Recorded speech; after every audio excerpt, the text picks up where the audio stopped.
நாடாளுமன்ற ஜனநாயகம் என்பது ஒருவர் பேசுகிற போது இன்னொருவர் குறுக்கிடுவது என்பது அது பொருள்பட இருக்குமேயானால் அல்லது சில நேரங்களில் அவையில் இறுக்கமாக இருக்கிற போது அந்த இறுக்கத்தை தளர்த்துகிற வகையில் இருக்குமேனால் அதை அனுமதிப்பது வழக்கம். And parliamentary democracy inclusive of interruptions always, அதில் ஒன்றும் தப்பே இல்லை. இதை பாரதிய ஜனதா கட்சி தெளிவாகவே செய்திருக்கிறது.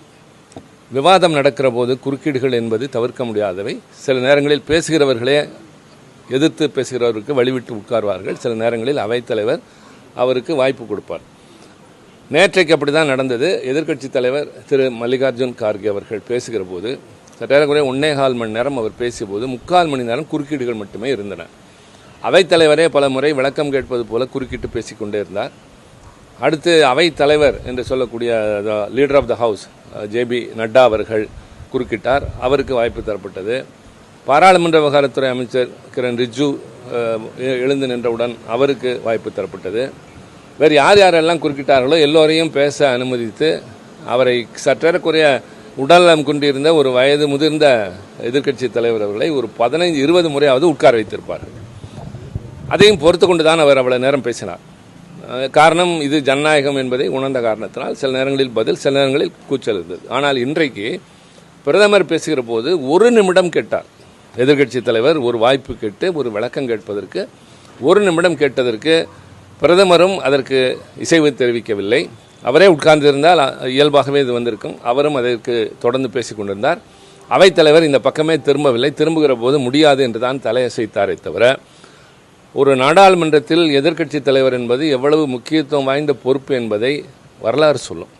நாங்கள் வெளியே வந்தவுடன் இவர்கள் இப்படியெல்லாம் செய்து அரசியல் சட்டத்தை அவமதித்து விட்டார்கள் என்று பேசினார்கள். எந்த வகையில் என்று தெரியவில்லை. உண்மையில் அரசியல் சட்டத்தில் சொல்லப்படுவதே எதிர்க்கட்சிகளுக்கு சம வாய்ப்பு தரப்பட வேண்டும் என்று. ஜனநாயகம் என்பது பெரும்பான்மையினுடைய ஆட்சி மட்டும் அல்ல. பெரும்பான்மையினர் சிறுபான்மையினரை அனுசரித்து செல்வது தான். எல்லா பிரச்சனைகளுக்கும் இரு தரப்புகள் இருக்கும். எதிர்த்தரப்பு கருத்தை கேட்டு அதற்கு விளக்கம் சொல்ல வேண்டிய பொறுப்பும் கடமையும் ஆளுங்கட்சிக்கு இருக்கிறது. ஆனால் பேசவே அனுமதிப்பதில்லை, விளக்கம் பேசுவதில்லை. ஆனால் அவர்கள் மட்டும் எதை வேண்டுமானாலும் பேசுவார்கள் என்ற கடந்த கால அதே முறைதான் இப்போதும் தொடர்வது மிகுந்த வேதனைக்குரியதாக இருக்கின்றது. அவைத்தலைவர் எங்களுக்கு பாதுகாப்பு தர வேண்டியவர் தருவதில்லை. ஒரு சின்ன கருத்தை சொல்லலாம். பழைய நாடாளுமன்ற கட்டிடத்தில் அவைத்தலைவருடைய நாற்காலிக்கு பின்னால் ஒரு தராசு சின்னம் இருக்கும். தராசு சின்னம் என்பது இருதரப்பும் சமமாக இருக்க வேண்டும் என்பது போல ஒரு பொருள். அது ஆங்கிலேயர்கள் வைத்துவிட்டு போன ஒன்று. ஆனால் இந்த புதிய நாடாளுமன்றத்தில் அவைத்தலைவர் நாற்காலிக்கு பின்னால் தாமரை மலர்கள் தான் இருக்கின்றனவே தவிர தராசு இல்லை. ஆக இது ஏதோ ஒரு அறிகுறி, ஒரு தரப்பாக இருக்கும் என்பதைப் போல ஒரு தோற்றத்தை தரக்கூடாது. அந்த நாற்காலி என்பது எப்படி பொதுவானது என்பதை கடந்த காலத்தில் பல பேர் நடந்து காட்டியிருக்கிறார்கள். இவரும் சில நேரங்களில் அதற்கெல்லாம் வாய்ப்பு தருகிறார். எல்லா நேரங்களிலும் இல்லை என்று சொல்வது கிடையாது. ஆனால் முக்கியமான நேரங்களில் எங்களுக்கு தருகின்ற வாய்ப்பு மறுக்கப்படுகின்றது. வேறு வழி இல்லை. எதிர்த்து குரல் கொடுத்தோம். கூச்சல் குழப்பத்தை ஏற்படுத்துகிறீர்கள் என்று குற்றம் சாட்டினார்கள். எனவே அமைதியாக வெளிநடப்பு செய்து உங்களை போன்ற ஊடகத்தின் மூலமாக ஊர் மக்களுக்கு சொல்வது, ஒரு நியாயமான முறையில் விவாதங்கள் நடைபெறுகிற போது முதலமைச்சர் பேசினால் எதிர்க்கட்சி தலைவர் உட்காருவார், அவர் பேசுகிற போது இவர் பேசுவார். இதெல்லாம் சட்டமன்றத்தில் நடைபெறுவதைப் போல நாடாளுமன்றத்தில் பல முறை நடந்திருக்கிறது. பிரதமரை குறுக்கிடுவது, எதிர்க்கட்சி தலைவரை குறுக்கிடுவது என்பதெல்லாம் வேறு யாராவது கேட்டு வாய்ப்பு மறுத்திருந்தால் கூட பரவாயில்லை. ஆனால் ஒரு எதிர்க்கட்சி தலைவர் மிகுந்த அந்தஸ்தோடு அரசியல் சட்டம் தந்திருக்கிற அங்கீகாரத்தோடு இருக்கக்கூடியவருக்கே இந்த நிலை என்று சொன்னால் பாராளுமன்ற ஜனநாயகம் அந்த சோதனை தொடர்ந்த காலம் இன்னும் தொடர்ந்து கொண்டிருக்கிறது என்ற அவலம். ஆனாலும் நாங்கள் தொடர்ந்து போராடுவோம். பிரதமர் அப்படி என்னதான் சார் பொய் சொன்னதாக தொடர்ந்து, அதாவது அவருடைய கருத்துக்கள் கடந்த காலத்தில் செய்ததாக சொன்ன சிலவற்றுக்கு மல்லிகார்ஜுன் கார்கே அவர்கள் மறுப்பு கருத்து வைத்திருந்தார். காரணம், அவர் பேசியதற்கு பின்னால் இவருக்கு வாய்ப்பு தரப்படும் என்பதற்கு உறுதி கிடையாது. ரெண்டாவதாக, ஒருவர் பேசுகிற போதே குறுக்கிடலாம், அதிலே ஒன்றும் தவறே கிடையாது. அதுவும் பேசுகிறவர் பெரிய மனிதர், குறுக்கிடுகிறவர் முக்கியமானவர் என்றால் அவைத்தலைவர்கள் அனுமதிப்பார்கள்.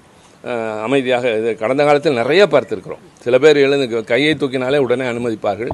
இவர் கையை தூக்கி எழுந்து நின்று குரல் கொடுத்து அப்படியும் தரப்படவில்லை என்கிற போது அது மல்லிகார்ஜுன் கார்கே என்ற தனி மனிதன் அல்ல, அந்த மிகப்பெரிய பொறுப்பிற்கு இப்படிப்பட்ட ஒரு நிலை வரக்கூடாது என்பதுதான் இந்திய நாட்டின் ஜனநாயகத்தின் இன்றைய நிலைமை.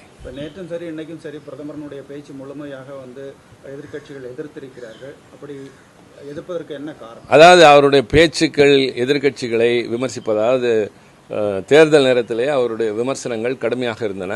பிலோ த பெல்ட் அட்டாக் என்று சொல்வார்கள், அது மாதிரி இருந்தது.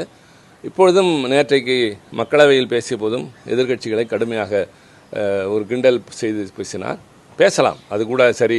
ஆனால் நாங்கள் பேசினால் எங்களுக்கு அனுமதி தர வேண்டும், அது இல்லை. இன்றைக்கும் அப்படித்தான் பேசியிருப்பார் என்று கருதுகிறேன். காரணம், நாங்கள் வெளிநடப்பு செய்துவிட்டோம். ஆரம்பத்திலிருந்து ஏதோ பெரிய அளவில் சாதனை செய்து விட்டதை போல சொல்லிக் கொண்டிருந்தார். அப்படி இல்லை என்பதை நேற்றைக்கு நான் பேசுகிற போதே சொல்லியிருந்தேன். 20 கோடி மக்கள் வறுமை கோட்டுக்கு கீழே வாழ்கிறார்கள். இங்கிலாந்து நாடு, பிரான்ஸ் நாடு, ஜெர்மனி நாட்டின் ஒட்டுமொத்த மக்கள் தொகை அளவிற்கு இந்திய நாட்டில் வறுமை கோட்டுக்கு கீழே வாழ்கிறார்கள். 80 கோடி பேர் ரேஷன் கடையில் தரப்படுகிற இலவச பொருட்களுக்காக நிற்கிறார்கள். இது பொருளாதாரத்தில் வளர்ந்த நாடு என்றெல்லாம் அவர்கள் பொய் சொல்கிறார்கள் என்றால் மறுத்து பேசுவதுதானே எங்களுடைய வேலை. இதை மாற்றுங்கள் என்பதுதானே எங்கள் கோரிக்கை. அதை கேட்டு பதில் சொல்ல வேண்டியதானே அவர்களுடைய கடமை. ஆனால் அதெல்லாம் நடைபெறுவதில்லை. பாதகம் செய்பவரை கண்டால் நாம் பயங்கொள்ளலாகாது பாப்பா, மோதி மிதித்து விடு பாப்பா, அவர் முகத்தில் உமிழ்ந்து விடு பாப்பா.